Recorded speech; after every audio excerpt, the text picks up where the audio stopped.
Hello viewers, welcome to the last topic in this series.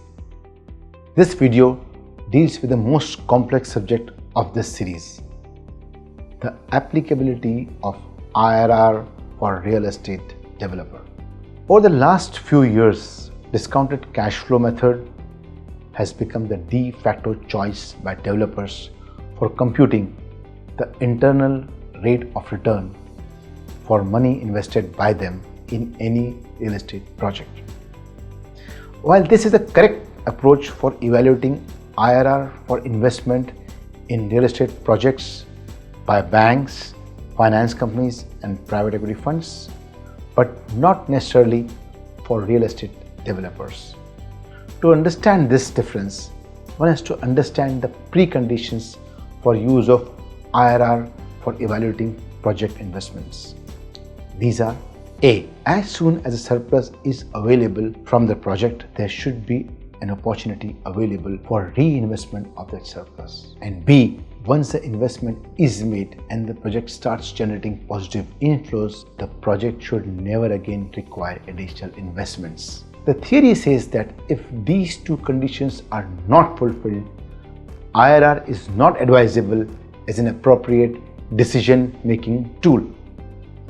Now, in case of banks or finance companies, when they earn interest from the investment in real estate lending, they are easily able to find opportunities for reinvestment of that interest portion either with other developers or within financial markets to other borrowers. So their surplus from investment is easily redeployed. Similarly, when private equity funds earn money from their investments in real estate projects, the funds immediately return the money to their investors.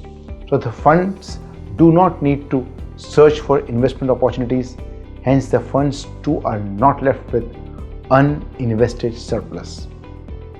In contrast, when developers generate surplus from a project, searching a new investment in land takes a long time, sometimes even up to several years.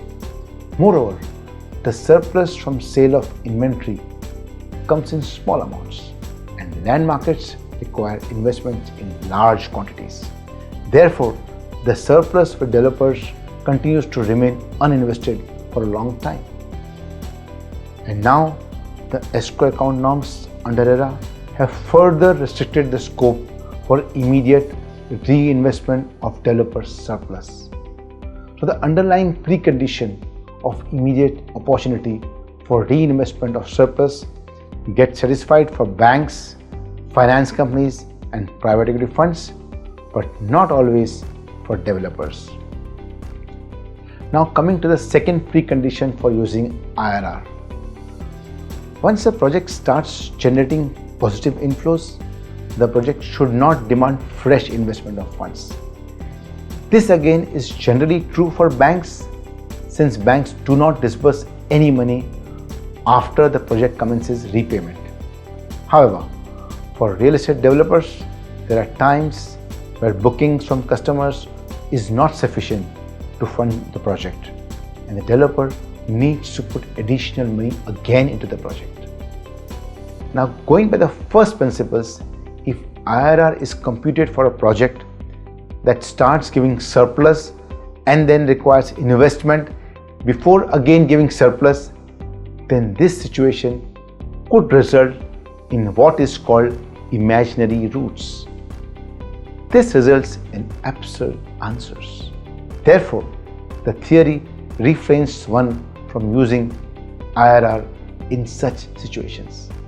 So while IRR is a very accurate tool for banks, finance companies and private equity funds, but for real estate developers, it is definitely not the last word. Developers need other financial tools in conjunction with IRR to take investment decisions. With this, the myth series comes to its climax.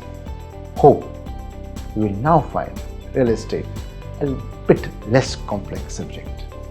And acres and acres of thanks for all your support from Dipesh Salgia.